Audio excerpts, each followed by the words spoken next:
Bonjour mesdames et messieurs, chers adhérents, chers amis, bienvenue. Il est 10 heures passées de 1 minute, donc je vous propose de commencer avec ce webinaire. Je suis Antoine Chapon, directeur adjoint de l'Office franco-allemand pour la transition énergétique. Je suis basé à Berlin et je suis très heureux de vous accueillir ce matin au nom de l'équipe de l'Office franco-allemand pour la transition énergétique. Nous espérons que vous allez bien, ainsi que vos familles et amis, et que vous aviez bien démarré cette année.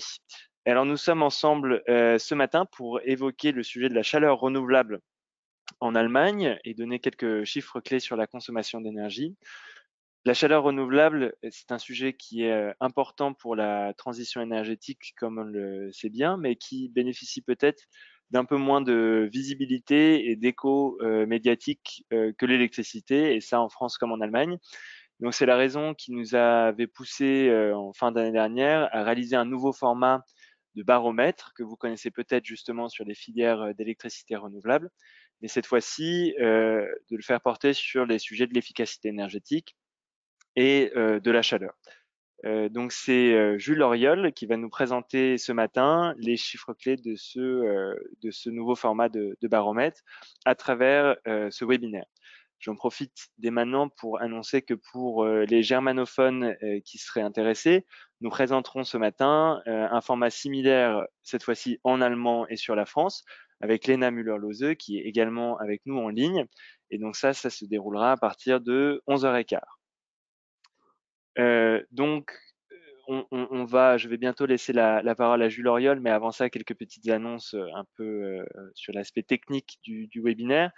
Tout d'abord, nous allons essayer de rendre ce webinaire aussi interactif que possible. Et donc, vous avez la possibilité de poser des questions directement dans cette fonction dans le cockpit du webinaire. Vous avez une petite fonction question. Et donc, nous essaierons d'y répondre dans le dernier tiers de ce webinaire. Si nous n'avons pas la possibilité de répondre à toutes les questions, nous essaierons de vous contacter par écrit pour y répondre. Une autre annonce qui est importante, c'est que la présentation comme l'enregistrement seront disponibles pour téléchargement à partir de la semaine prochaine sur le site web de l'OFATE afin de retrouver ces différentes informations. Et le format du baromètre sur lequel se base en partie cette présentation est déjà en ligne pour les adhérents comme pour les non-adhérents. Parmi ceux et celles d'entre vous qui ne sont peut-être pas encore adhérents à l'OFATE, nous serions également heureux de vous renseigner à ce sujet. Enfin, dernière petite annonce technique, si vous rencontrez des difficultés de son ou d'image, vous pouvez essayer de fermer le logiciel du webinaire et de le redémarrer directement avec le lien de l'email de notification que vous avez dû recevoir ce matin afin de redémarrer le webinaire. Donc après cette courte introduction et ces petites annonces techniques, je suis très heureux de passer la parole pour les 30 minutes à venir à Jules Auriol, qui est chargé de mission efficacité et chaleur à Paris et qui va donc nous présenter ces données clés de la consommation d'énergie et de chaleur en Allemagne avant de consacrer une quinzaine de minutes à répondre à vos questions. Je nous souhaite à tous un webinaire passionnant et instructif et je laisse avec cela la parole à Jules Auriol. Bienvenue Jules et la parole est à toi. Oui, merci Antoine. Donc bonjour à toutes et à tous. Bienvenue et merci donc de participer à ce webinaire. Donc je ne me présente pas puisqu'Antoine vient de le faire. Merci. Aujourd'hui, je vais donc vous présenter quelques données clés de la consommation d'énergie et de chaleur en Allemagne.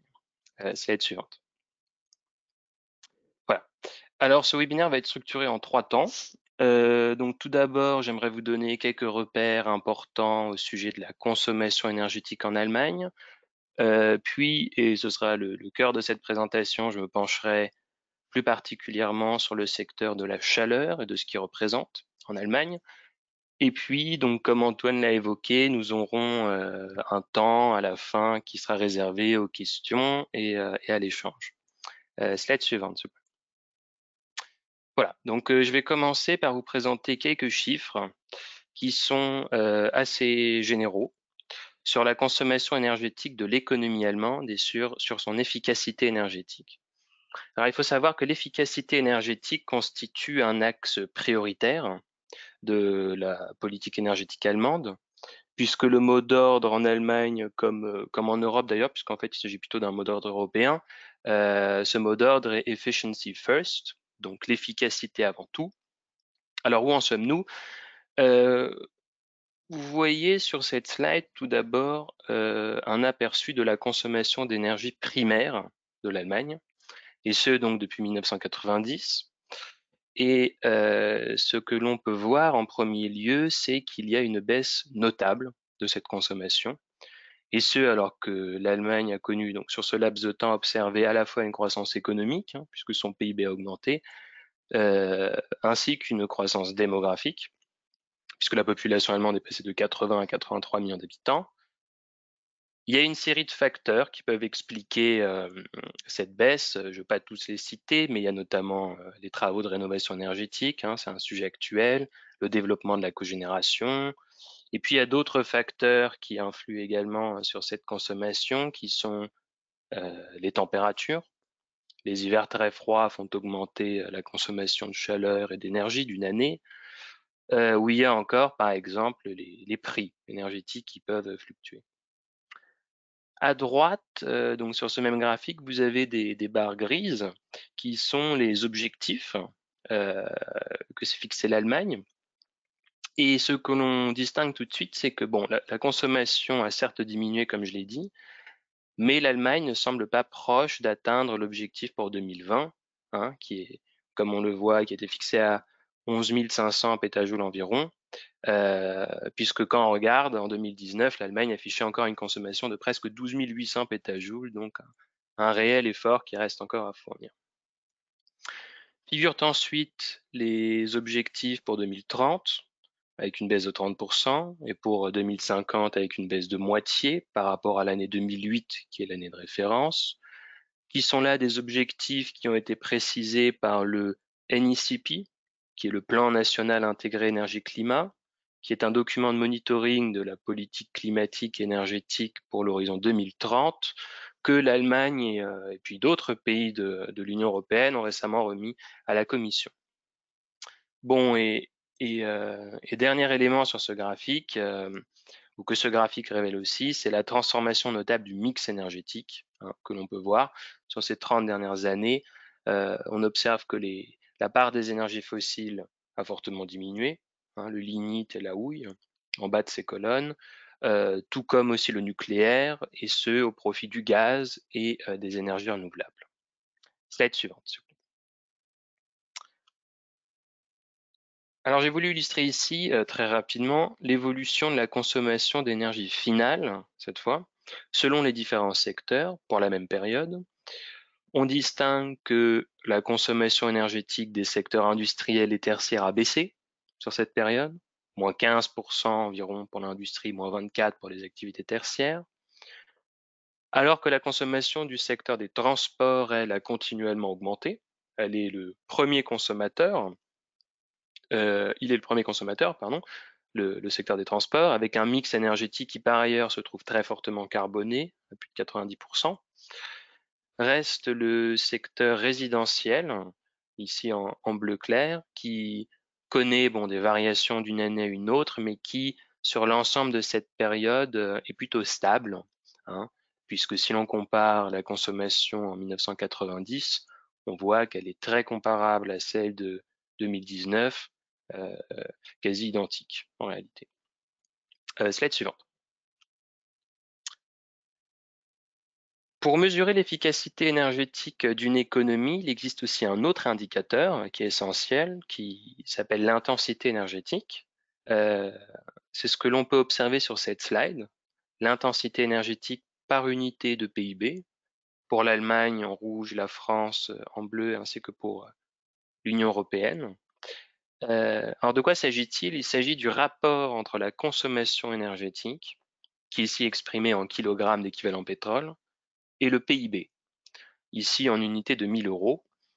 Et qu'observe-t-on? Eh bien que cette intensité, elle décroît continuellement, d'un peu plus de 40% sur la période observée, qui est ici donc de 23 années.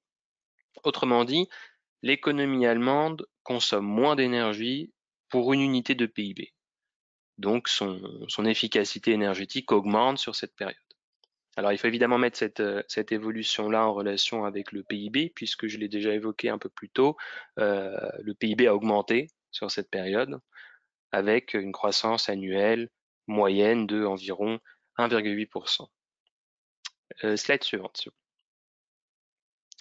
Voilà, c'est déjà le dernier graphique pour clore cette première partie un peu générale.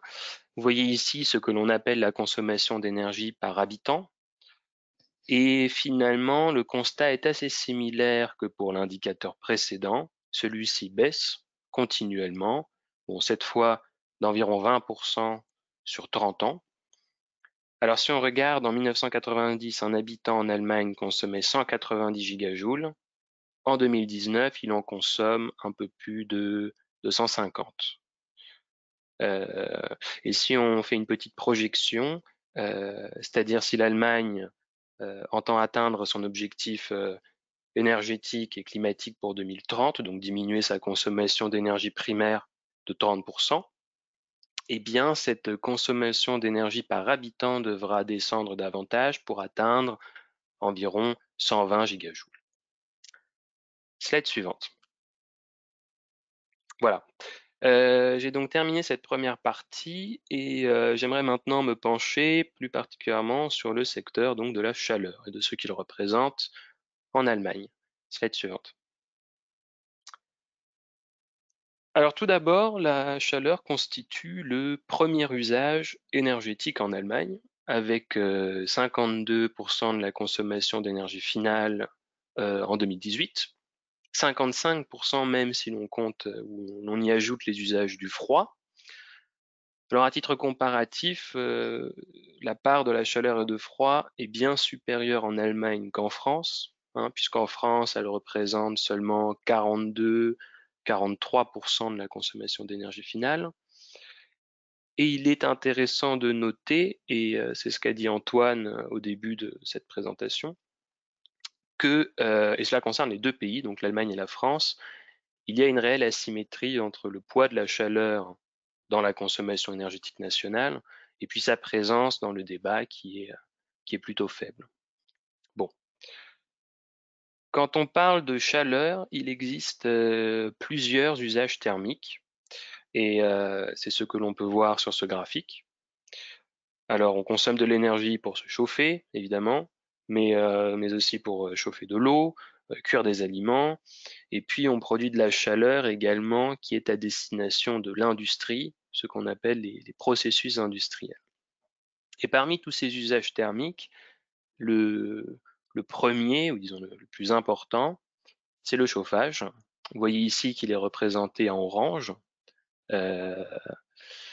Il représente 25% de la consommation d'énergie finale nationale, donc un quart. Alors on se chauffe évidemment principalement dans le secteur du bâtiment, qu'il soit résidentiel, tertiaire. Le deuxième usage thermique le plus important en Allemagne est dans l'industrie. Il s'agit des processus, enfin de la chaleur de processus, ici en turquoise clair, dont la part est également très importante, un peu moindre que pour celui du chauffage, donc de 22%. Alors ces usages-là ont évolué dans le temps, en particulier l'usage du chauffage, qui a eu tendance à diminuer, donc non loin de 20% entre 2008 et 2017, mais je reviendrai là-dessus un peu plus tard et plus en détail. Slide suivante. Voilà. En Allemagne, la chaleur et le froid restent en grande partie produites par des énergies qui sont carbonées et importées. Vous voyez à gauche sur le graphique, la chaleur et le froid sont couverts à 44% par du gaz, 13% par du fioul, donc ensemble non loin de 60%. Donc autrement dit, décarboner ces consommations-là constitue un véritable levier pour la politique énergétique allemande.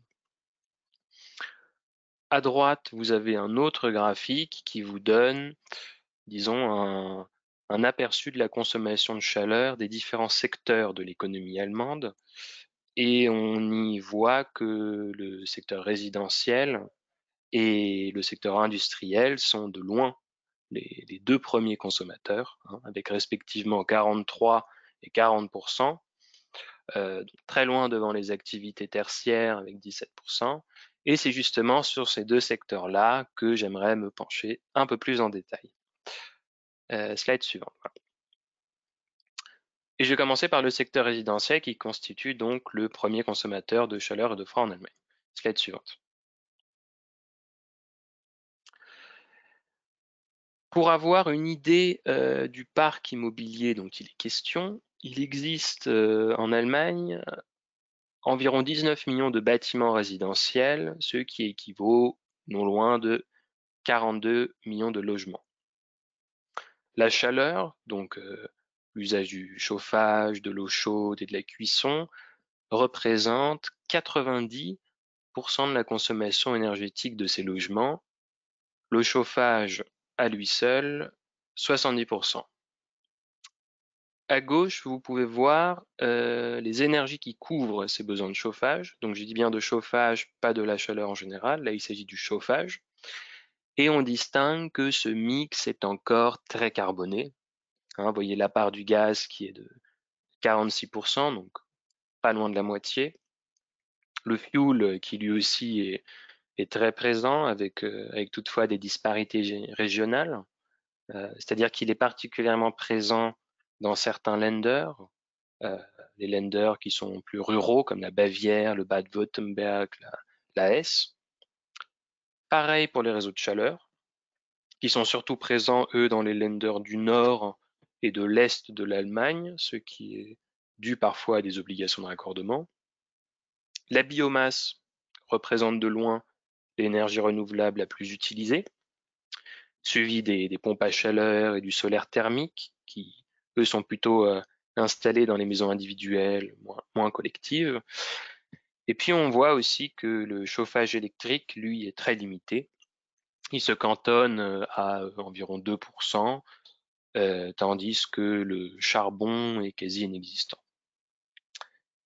À droite, vous avez un deuxième graphique qui indique, lui, l'évolution de la consommation de chauffage de ces logements en Allemagne. Et là, je rebondis sur ce que j'ai dit un peu plus tôt. On observe donc une diminution de la consommation qui est liée au chauffage. Vous voyez qu'en 2007, cette consommation s'élevait à presque 146 kWh par mètre carré.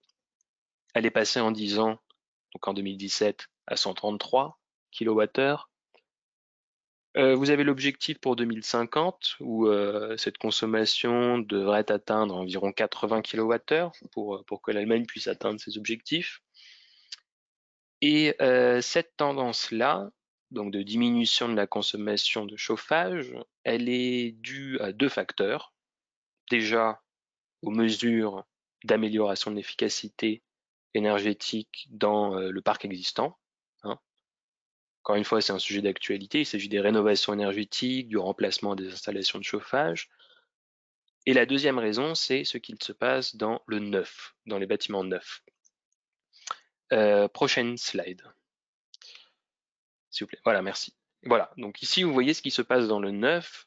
Vous avez donc devant vous les systèmes de chauffage qui sont installés dans les constructions neuves depuis l'année 2009. Pour une idée juste de proportion, les bâtiments en question ici, donc érigés depuis 2009, correspondent à environ 5-6% du parc actuel. Alors il faut savoir que depuis 2009, avec la loi sur la chaleur renouvelable, en allemand Erneuerbare Energiewärmegesetz, tous les bâtiments doivent couvrir une partie de leurs besoins en chaleur par des énergies renouvelables. Cette loi sur la chaleur renouvelable n'existe plus sous cette forme, ou du moins sous ce nom, puisqu'elle a fusionné dans une nouvelle loi depuis novembre 2020, qui s'appelle la loi sur l'énergie dans le bâtiment, mais l'obligation, elle, demeure identique. Alors on remarque qu'en l'espace donc de 10 ans, donc entre 2009 et 2019, la structure des systèmes de chauffage a bien changé. Même si le chauffage au gaz demeure à la première place, le nombre de chauffages au gaz a quand même très fortement diminué. il est passé de presque 51 à disons 37%, et ce au profit à la fois des pompes à chaleur électriques, qui sont passées, elles, de 24 à environ 30%, au profit aussi des réseaux de chaleur, qui sont passés de 13 à 25%. Et si l'on regarde juste donc l'année 2019, vous avez le détail également pour les autres installations de chauffage. On voit que le chauffage électrique se cantonne à environ 1% et les chauffages au bois à 4%. Slide suivante, s'il vous plaît. Voilà. Je ne vais pas m'attarder sur cette slide, mais il est quand même intéressant ou important d'avoir à l'esprit quels sont les prix des énergies de chauffage pour les ménages, prix qui influent sur la consommation de chaleur évidemment. Et ce qui saute aux yeux avant tout, c'est le prix bien supérieur de l'électricité, qui vacille autour de 30 centimes par kilowattheure, avec ici, vous le voyez en, c'est quoi, en marron, avec un prix plus avantageux pour les pompes à chaleur qui, lui, s'établit autour de 20-25 centimes. Le prix du fuel en bleu est lié au prix mondial du baril. Il a connu une augmentation entre 2009 et 2012, puis une baisse. Et aujourd'hui, il est inférieur à la fois au coût du gaz et à celui des réseaux de chaleur. Les pellets de bois, eux, en vert, là, étant donc sur l'ensemble de la période l'énergie la moins chère. Il est également important d'avoir à l'esprit que depuis janvier de cette année, donc depuis le 1er janvier, il y a un marché national d'échange de certificats sur les émissions des produits combustibles qui est entré en vigueur en Allemagne, en allemand Nationales Emissionshandelssystem, et qui concerne notamment le secteur des bâtiments, donc la chaleur, ce qui signifie qu'on va avoir une augmentation du prix des énergies carbonées pour se chauffer. Donc je reviendrai là-dessus par la suite, notamment à la fin de cette présentation, plus en détail, mais l'effet escompté est bien d'inciter le développement des énergies renouvelables, donc dans le domaine de la chaleur. Slide suivante. Voilà. Je viens de nous présenter donc quelques chiffres sur le secteur résidentiel. Je vais faire de même maintenant pour le secteur industriel, qui est donc le deuxième consommateur de chaleur de froid en Allemagne. Slide suivante. Ah voilà, parfait. Donc en 2018, la consommation de chaleur dans l'industrie allemande représentait environ 660 TWh. Et dans cette industrie, les usages liés à la chaleur et au froid représentaient, cette même année, 75% de la consommation d'énergie finale. À gauche, vous avez donc un graphique qui vous montre un peu qui vous donne une idée de la répartition de ces usages, leur importance. On voit qu'une très majeure partie, une très grande partie de la chaleur, donc plus de 500 TWh, était utilisée pour les procédés de production et de transformation. Une part beaucoup plus faible, donc ici 46 TWh pour l'usage du chauffage, et puis une part presque anecdotique pour l'usage de l'eau chaude, 5 TWh. Pareil que pour le graphique ou pour le secteur précédent, pardon, vous voyez à droite les différentes sources énergétiques de la chaleur dans l'industrie allemande. Le gaz et le charbon sont donc prépondérants avec des parts respectives de 46 et de 23%. Et pour vous faire un peu une idée des industries et de leur consommation, justement ce gaz est principalement utilisé dans l'industrie chimique en Allemagne, qui consomme près d'un quart de tout ce gaz, mais aussi dans l'agroalimentaire et le tabac, ainsi que pour la fabrication de papier. La part élevée du charbon, elle est surtout liée à l'industrie de l'acier. On a des besoins thermiques qui sont très élevés, souvent supérieurs à 1000 degrés. Tandis que les réseaux de chaleur, eux, se concentrent sur quelques secteurs, donc à nouveau l'industrie chimique et la fabrication de papier, par exemple. Slide suivante. Voilà. Je vais maintenant vous présenter, ce sera la dernière grande partie de cette présentation, quelques éléments sur le développement de la chaleur renouvelable en Allemagne. Slide suivante. Alors, comme en matière d'efficacité énergétique, l'Allemagne s'est aussi fixé des objectifs pour la chaleur renouvelable. Dans son concept énergétique que l'Allemagne a élaboré en 2010, le gouvernement fédéral prévoyait d'atteindre une part de la chaleur renouvelable de 14% en 2020, un objectif qui a été rehaussé par la suite. Vous voyez ici le point orange qui a été rehaussé à 15,5%. Et actuellement, disons 2019, puisque les derniers chiffres sont de 2019, l'Allemagne affichait une part de 14,5%, ce qui finalement n'est pas très éloigné de l'objectif à atteindre pour 2020. Dans son plan national intégré énergie-climat, donc ces fameux NICP que j'ai évoqués plus tôt, le gouvernement fédéral a également fixé un objectif pour 2030, qui est donc d'élever cette part à 27%. Et si l'on regarde donc plus précisément ce graphique, on voit l'évolution de cette part de la chaleur renouvelable depuis l'année 2000. Elle a effectivement augmenté, puisqu'elle est passée de plus de 4 à plus de 14%. Mais par contre, ce qui est intéressant de voir, c'est qu'elle s'est fait en 2 temps. C'est-à-dire que les années 2000 ont été marquées par une forte augmentation de cette part, assez rapide. Mais depuis 2012, on observe un ralentissement de cette tendance, voire même une stagnation autour de 13-14%. Par ailleurs, et c'est un dernier élément sur ce graphique, on peut voir que la biomasse constitue de très loin l'énergie renouvelable la plus importante dans la chaleur renouvelable. Elle est ici indiquée ou affichée en vert clair. Si on prend par exemple l'année 2019, la biomasse représentait environ 130 TWh, suivi du biogaz qui est ici en vert foncé avec un peu plus de 20 TWh, pardon. Le nombre de pompes à chaleur, quant à lui, a doublé quand même entre 2008 et 2017, notamment grâce à la réglementation thermique, au programme de soutien, mais il reste très modeste. Slide suivante.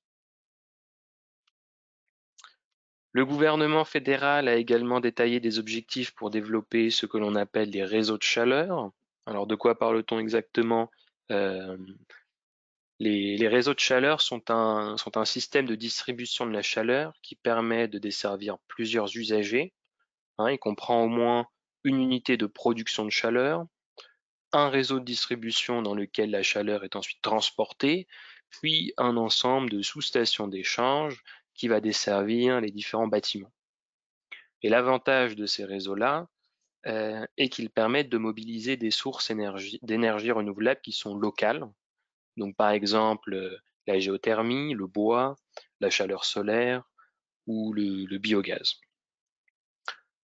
Alors en 2017, on comptait en Allemagne environ 1450 réseaux de chaleur. C'est bien plus qu'en France, où on compte environ 800 réseaux. Et surtout, c'est une infrastructure qui est beaucoup plus ancienne en Allemagne.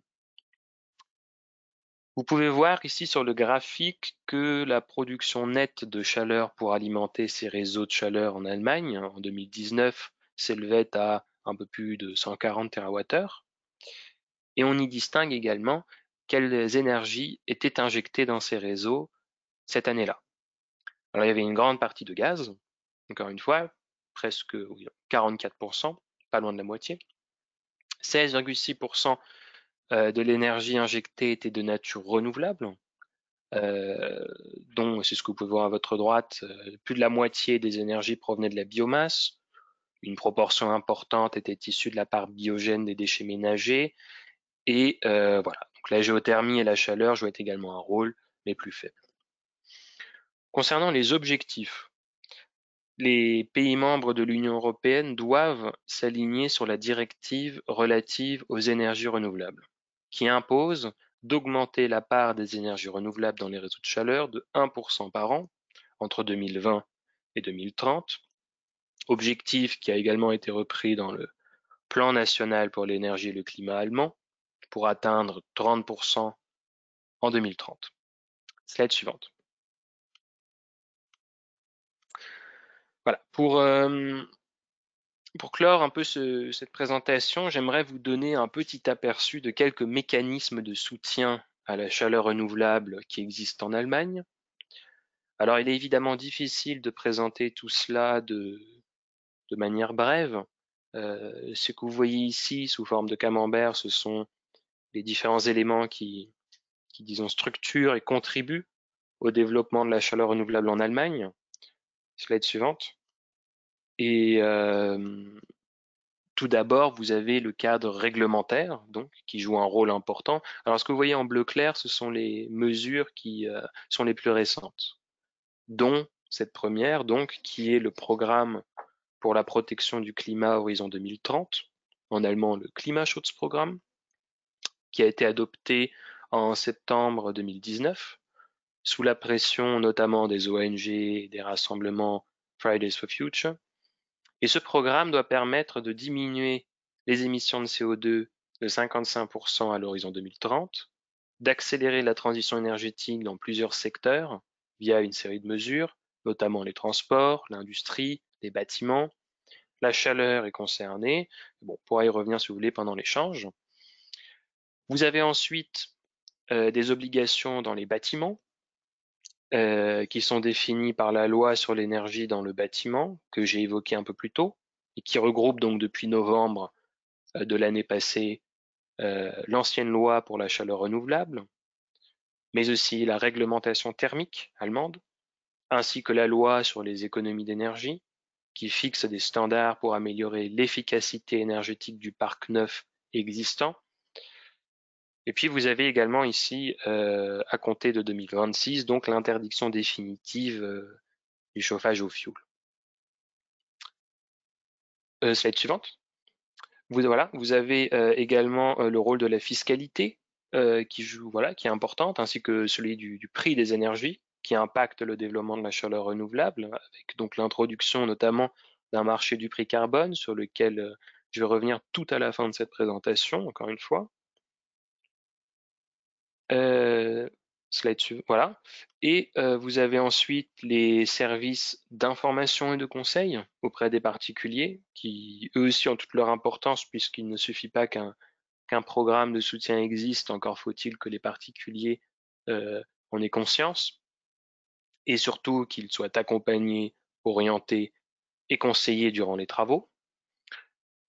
Et puis, voilà, vous avez également, et c'est sur ce point-là que je vais encore m'attarder un instant, des programmes de soutien à l'investissement pour la chaleur renouvelable. Alors, il en existe plusieurs, notamment pour les réseaux de chaleur, pour la rénovation énergétique, mais je vais vous présenter le programme phare dans le domaine, qui est délivré par le BAFA, l'Office fédéral de l'économie et du contrôle des exportations, et par la KfW, qui est la banque d'investissement public allemande. Slide suivante. Voilà, donc c'est le programme phare qui est intitulé Chauffer avec des énergies renouvelables. Il vise les particuliers, les entreprises et les communes. Et comment fonctionne-t-il? Il s'agit d'un soutien direct en pourcentage des coûts d'investissement pour des petites installations de chaleur renouvelable. Le montant alloué varie en fonction de l'installation. C'est ce que vous pouvez voir ici. Il peut atteindre au maximum 35% pour, par exemple, une pompe à chaleur ou une chaudière à biomasse. Ce montant-là peut être augmenté à nouveau de 10% pour le remplacement d'une ancienne chaudière au fioul. Autrement dit, si un ménage désire changer son ancienne chaudière au fioul contre, admettons, une pompe à chaleur, eh bien l'aide sera donc de 35 plus 10 de 45% du coût de l'investissement. Alors il existe évidemment une aide pour un plafond pour cette aide. Le pourcentage de soutien s'applique à un coût maximum de 50 000 euros par unité de logement et à un coût maximum de 3,5 millions d'euros pour un bâtiment à usage tertiaire. Depuis l'entrée en vigueur de ce programme en 1999, donc ça fait maintenant plus de 20 ans, des aides à hauteur de 3 milliards d'euros ont été allouées, 1,8 million de systèmes de chauffage à chaleur renouvelable ont été installés et on a noté une forte demande pour ce programme l'année passée, en 2020, puisque 240 000 demandes ont été comptabilisées contre 76 000 en 2019, ce qui est certainement lié au fait que le barème des aides a été rehaussé au 1er janvier 2020. Vous avez ensuite la KfW qui complète ce programme d'aide et qui finance des installations qui sont de plus grande envergure, des grandes centrales à biomasse, des réseaux de chaleur, par exemple, avec un prêt à taux réduit et une aide au remboursement. Ici aussi, avec un plafond à 25 millions d'euros. Et le destinataire bénéficie d'une réduction du montant à rembourser jusqu'à 30% du prêt. Voilà, prochaine slide, c'est la dernière, très rapidement, hein, juste une slide sur donc, cette nouvelle tarification CO2 qui est effective depuis le 1er janvier cette année. Donc, comme je l'ai évoqué, ce marché couvre deux secteurs non couverts par le marché carbone européen, la chaleur, les transports. Le prix pour ce marché augmente progressivement. Il débute cette année à 25 euros par tonne de CO2 pour atteindre en 2025 55 euros. Autrement dit, les entreprises qui ont recours à des énergies carbonées, essence, diesel, fuel, gaz, doivent acheter des droits d'émission sous forme de certificats dont le prix fixe correspond à ce que vous voyez ici. À compter de 2026, les prix seront déterminés par enchère. D'abord un corridor pour l'année 2026 où il sera compris entre 55 et 65 euros. Alors il est dur de dire ou difficile de prévoir l'impact réel de ce nouveau marché. Il faut attendre. Bon, quel prix notamment pour les énergies, mais ça, on pourra en discuter pendant cet échange. Voilà, prochaine slide, c'est la toute dernière. Juste encore quelques informations pour ce qui va suivre. Donc, nous organisons le 20 mai 2021 une conférence sur la chaleur renouvelable qui pourrait vous intéresser. Nous avons des publications à ce sujet, notamment un baromètre, duquel proviennent les chiffres d'ailleurs de cette présentation, un mémo sur les réseaux de chaleur et puis une note un peu plus longue, note de synthèse donc sur le marché de la chaleur en France et en Allemagne. Voilà, c'est donc la fin de cette présentation. Nous avons maintenant un petit temps pour échanger. Je vais faire mon possible pour répondre à vos questions. Ma collègue Léna, qui travaille aussi sur ces sujets avec moi, s'est connectée. Donc voilà, elle est également présente. Merci beaucoup, Jules, pour cette présentation très claire des chiffres clés de la consommation de chaleur en Allemagne et des politiques du développement de la chaleur renouvelable. On voit donc bien que c'est un enjeu essentiel pour la transition énergétique et puis la réussite des objectifs de réduction des émissions de gaz à effet de serre en Allemagne. Tu as indiqué le caractère spécifique les bâtiments neufs, qui était l'obligation d'installation d'une part de chaleur renouvelable. Il y a un autre caractère qui est un petit peu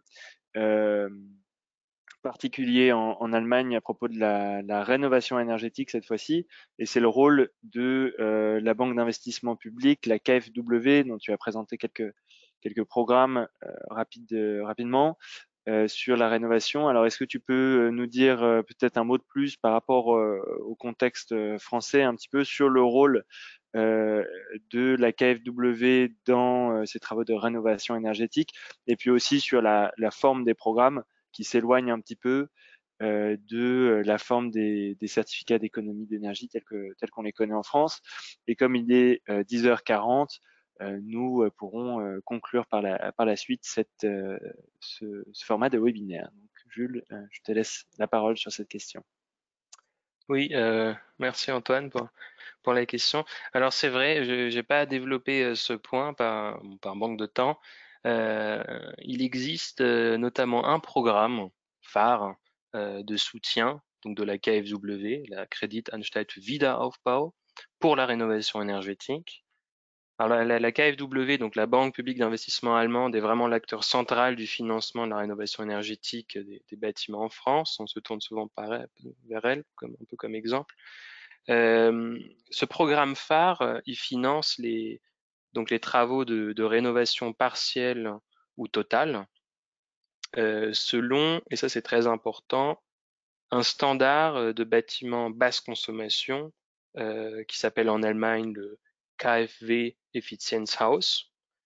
C'est-à-dire que les particuliers bénéficient pour cela d'un crédit à taux réduit, avec en complément du crédit une aide au remboursement, leur permettant de ne pas rembourser l'intégralité du crédit, Alors ces prêts peuvent aller jusqu'à, je crois, 120 000 euros et la réduction du montant remboursé peut atteindre 48 000 euros de réduction. Euh, pour les travaux les plus ambitieux, ces aides sont très élevées. Donc il faut savoir que justement ces aides varient en fonction de l'ambition des travaux. Et le standard le plus élevé, c'est celui d'une maison théorique dénommée KfW Effizienzhaus 55. Donc il faut atteindre une consommation énergétique primaire de environ 30 kWh par mètre carré par an. Ce qu'il faut également savoir, ce qui est intéressant, c'est que ces programmes de la KfW impliquent aussi l'intervention d'un expert énergétique sur l'ensemble donc des travaux pour conseiller et contrôler donc la qualité de ces travaux. Il y a aussi un système de contrôle en aval qui est réalisé pour vérifier, donc pas sur l'ensemble des bâtiments, mais sur certains bâtiments aléatoires, pour vérifier si donc l'objectif a bien été atteint. Autre élément qui est intéressant à savoir au sujet de la KfW, c'est que cette banque ne délivre pas les prêts directement. Il s'agit d'un système de prêt qui est indirect, c'est-à-dire que pour bénéficier d'une aide, le client s'adresse en réalité à sa banque habituelle, sa banque privée. Et ça, je pense que c'est peut-être une force de ce modèle-là, c'est que c'est finalement assez simple d'y avoir accès. Et puis, ces prêts-là, du coup, sont disponibles vraiment sur l'ensemble du territoire allemand. Voilà ce que je peux dire au sujet de la KfW. Je ne sais pas s'il y a une question peut-être plus précise ou voilà. Non, je pense qu'effectivement, ça répond tout à fait à cette question, avec les caractères essentiels de ce modèle que tu as évoqué, à savoir une approche par rénovation globale, une obligation de résultat et non pas un financement au geste réalisé, et donc avec des contrôles qui sont effectués régulièrement. Et puis cet aspect aussi décentralisé avec la KfW qui agit comme relais de financement pour des banques régionales. Et donc ça, ce sont des caractères intéressants qui ont d'ailleurs été mis en avant récemment dans un rapport de France Stratégie à propos de la rénovation énergétique et qui émet des recommandations pour le gouvernement français. Alors, je regarde s'il y a des nouvelles questions. Il y a une question sur la part du logement collectif en Allemagne, à laquelle on pourrait répondre peut-être de façon rapide si on a des éléments sur cet aspect-là. Je ne sais pas si c'est le cas. Peut-être qu'en tout cas, il y a un premier niveau de lecture qui est la différence entre le parc locatif et le parc de propriétaires, peut-être entre la France et l'Allemagne. Jules, je ne sais pas si tu as Oui, alors des j'ai éléments pas les sur ce chiffres sujet. devant moi sur cette question de propriété. Il y a plus de propriétaires en France qu'en Allemagne, plus de locataires en Allemagne.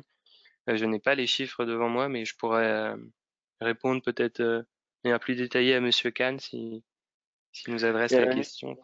On l'a, du coup, une je veux bien lui répondre par écrit peut-être. Très bien. Et une autre dimension, c'est aussi peut-être les différences régionales Mhm. avec une carte qui n'est pas dans cette présentation, mais qui est dans le format du baromètre, qui est sur notre site, où l'on voit les différences régionales, par exemple sur la pénétration des réseaux de chaleur. Oui, Parce que c'est oui, qui avec est plus de intéressant réseaux parce de qu'on voit chaleur à que l'est, hein. voilà, Pardon. plus présent à l'est. Comme je l'ai dit, pour les autres énergies de chauffage, par exemple le fioul, lui, est plus présent dans le sud. Donc on a un peu une idée de cette répartition des différents systèmes de chauffage et des énergies à travers de l'Allemagne. Ouais. Donc sur la part du logement collectif, on peut imaginer aussi assez bien qu'il y ait des disparités régionales qui soient assez importantes. Très bien. Eh bien, je vous propose de conclure avec cette question, ce webinaire. Merci encore beaucoup à toi, Jules, pour cette présentation et à notre collègue Léna qui est en régie et qui présentera dans une demi-heure un format similaire, mais cette fois-ci en allemand et sur la France. Merci à vous, surtout, chers éditeurs, pour votre intérêt et vos questions de ce matin. Je vais la présenter ici, notre prochaine conférence sur la chaleur renouvelable, mais nous aurons d'autres événements, bien sûr, avant sur d'autres sujets. Le prochain, ce sera une conférence en ligne durant la matinée du 11 février, en partenariat avec le salon eWorld, et le thème portera sur la question du numérique dans le secteur de l'énergie et de la transition énergétique. Et puis nous aurons ensuite une conférence sur les parcs éoliens à l'issue de leur période de contrat d'achat, qui se déroulera celle-ci également en ligne, bien sûr, les 2 et 3 mars prochains. Vous avez également accès sur notre site à un certain nombre de publications. Nous venons de publier, par exemple, vendredi dernier, une synthèse de la loi sur les énergies renouvelables en Allemagne, qui est une loi très importante pour le développement des énergies électriques, notamment renouvelables dans le pays, et qui a fixé un objectif à 65% d'électricité renouvelable dans le mix électrique d'ici 2030. Voilà, vous pourrez trouver toutes ces ressources sur notre site internet. Merci à nouveau pour votre participation. Lorsque vous quitterez le webinaire, vous aurez la possibilité de répondre à quelques questions sur le déroulement de ce webinaire et à nous proposer quelques idées de sujets, si vous le souhaitez, pour de prochains formats de ce type-là. Pour certains, nous serons ravis de vous retrouver tout à l'heure pour ce webinaire sur la France en allemand avec Léna. Et puis, pour les autres, je vous souhaite déjà une bonne journée. Merci beaucoup et bis bald.